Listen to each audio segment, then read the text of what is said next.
కరీంనగర్ జిల్లా తిమ్మాపూర్ మండలం LMD police station కు మాజీ ఎమ్మెల్యే రసమై బాలకిషన్ హాజరయ్యారు. ఇటీవల నమోదైన కేసుపై పోలీసులు ఆయనకి నోటీసులు ఇవ్వగా లాయర్ బీఆర్ఎస్ జిల్లా అధ్యక్షుడు జీవీ రామకృష్ణారావుతో కలిసి స్టేషన్ కు చేరుకున్న రసమై బాలకిషన్ సీఐ సదన్ కుమార్ కు వివరణ ఇచ్చారు. రసమై పోలీస్ స్టేషన్ కు వస్తున్న నేపథ్యంలో పోలీసులు భారీ బందోబస్తు ఏర్పాటు చేశారు.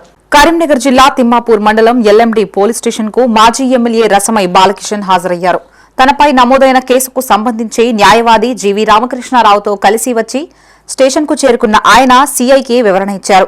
కాగా తనని దూషించాడని ఆరోపిస్తూ మానకొండూరు ఎమ్మెల్యే కవ్వంపల్లి సత్యనారాయణ ఈ నెల 14న రసమైపై పోలీసులకు ఫిర్యాదు చేసిన విషయం తెలిసిందే. ఈ మేరకు వివిధ సెక్షన్ల కింద కేసు నమోదు చేసిన పోలీసులు రసమై బాలకిషన్ కి ఈ నెల 23న నోటీసులు అందించారు. తాను అందుకున్న నోటీసులకు వివరణ ఇచ్చేందుకు స్టేషన్ కు వచ్చిన రసమై బాలకిషన్ వెంట బీఆర్ఎస్ పార్టీ నాయకులు అనుచరులు భారీ సంఖ్యలో తరలివచ్చారు. వీరు వస్తున్న విషయాన్ని ముందుగానే గమనించిన పోలీసులు ఎల్ఎండి పోలీస్ స్టేషన్ వద్ద భారీగా బందోబస్తును ఏర్పాటు చేశారు. నీచమైనటువంటి సంస్కృతి, నీచమైనటువంటి మాటలకు కేర్ ఆఫ్ ఏదనంటే ఇలా మానకొండూరు పేరు చెప్పే దుస్థితి ఇవాళ ఇక్కడ మనకు కనబడతా ఉన్నది. ఎమ్మెల్యే గారు మేము ఒకటే చెప్పదలుచుకున్నాం. ఇవాళ నా మీద ఒక నిరాధారమైనటువంటి నేను ఆయనను దూషించినట్టుగా నా మీద ఒక అభియోగంతో కూడుకున్నటువంటి ఒక కేసును నమోదు చేయడం జరిగినది. దొంగనే దొంగకేడ్చినట్టు దొంగ అని చెప్పేసి అరిచినట్టు కనబడతా ఉన్నది. దసరాకు ముందు 28వ తారీఖు రోజున ఎవరో సాక్ష్యం అవసరం లేదు, అసభ్య పదజాలంతో కూడినటువంటి భాషను విలేకరుల సాక్షిగా మాట్లాడినటువంటి ఎమ్మెల్యే గారు 28వ తారీఖు రోజున మరి మాట్లాడడం జరిగినది. ఎన్నో సామెతలను చదివినా కానీ ఇట్లాంటి బూతులు మరి వాళ్ళు దీనిలో నాకు తెలిసి వాళ్ళు డాక్టరేట్ ఈ బూతులనే పొందినట్టున్నాడు.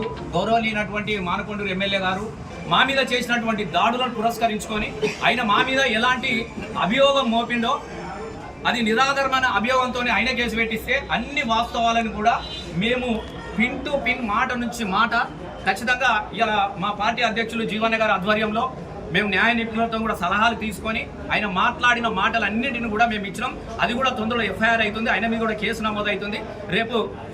రేపు కేసు నమోదు అవుతా ఉన్నది. రేపు చట్టపరంగా ఎవరు ఏంది అనేది రేపు కోర్టులో తేలిపోతుంది. ఇదిలా ఉంటే అదే ఎల్ఎండి పోలీస్ స్టేషన్ లో మానకొండూరు ఎమ్మెల్యే కవ్వంపల్లి సత్యనారాయణపై మాజీ ఎమ్మెల్యే రసమై బాలకిషన్ కూడా ఫిర్యాదు చేశారు. ఈ సందర్భంగా సీఐ సదన్ కుమార్ మాట్లాడుతూ చట్టానికి అందరూ సమానమేనని, తప్పు చేసిన వారిపై తప్పకుండా కేసు నమోదు చేస్తామని స్పష్టం చేశారు. ఎమ్మెల్యే మాజీ ఎమ్మెల్యేపై వచ్చిన వాయిస్ రికార్డింగ్లకు సంబంధించిన పిటిషన్లు పరిశీలిస్తున్నట్లు తెలిపారు. రికార్డింగ్లు చేసిన వ్యక్తులపైన కేసు నమోదైనట్లు వివరించారు. ఈ కార్యక్రమంలో బీఆర్ఎస్ పార్టీ మండల అధ్యక్షులు రావుల రమేష్, రాష్ట్ర నాయకులు కేతిరెడ్డి దేవేందర్ రెడ్డి, ఉల్లెంగుల ఏకానందం, నాయని వెంకటరెడ్డి, సిద్దం వేణు, మండల అధ్యక్షులు తాళ్లపల్లి శేఖర్ గౌడ్ పాల్గొన్నారు. ఫర్దర్ ఇన్వెస్టిగేషన్లో భాగంగా ఏదైతే తన ఆడియో రికార్డును తన ఫోన్ నుంచి ఎమ్మెల్యే గారి ఫోన్ పంపినటువంటి ఆరోపణ మీద ఆ ఫోన్ కూడా సీజర్ కొరకు ఇంకొక నోటీస్ కూడా జరిగింది మళ్ళీ. సో ఆ నోటీస్కు మళ్ళీ వాళ్ళు తిరిగి మాకు దానికి సంబంధించినటువంటి ఈ అఫెన్స్ వాడినటువంటి ఫోన్ కూడా పోలీసులకు సరెండర్ చేయాల్సి ఉంటుంది. అది ఇంకా ఇన్వెస్టిగేషన్ నడుస్తుంది. 5th అక్టోబర్ నాడు కూడా ఒక పిటిషన్ రావడం జరిగింది. అది ఎమ్మెల్యే కాంపాక్స్ నుంచి ఒక పిటిషన్ ఏంటంటే ఎమ్మెల్యే గారి మాట్లాడినటువంటి చిట్ చాట్ వాయిస్ను మళ్ళీ ఎక్స్ఎమ్మెల్యే గారిని తిడుతున్నట్టు కొన్ని ఫాల్స్ ఇన్ఫర్మేషన్ మా క్యాంపాక్స్ నుంచి ఆడియో రికార్డ్ చేసి కొంతమంది వ్యక్తులు దాన్ని ఒక రూమర్ క్రియేట్ చేసినటువంటి పిటిషన్ కూడా రావడం జరిగింది. అది కూడా ఒక కేసు మా దగ్గర ఇన్వెస్టిగేషన్ నడుస్తుంది.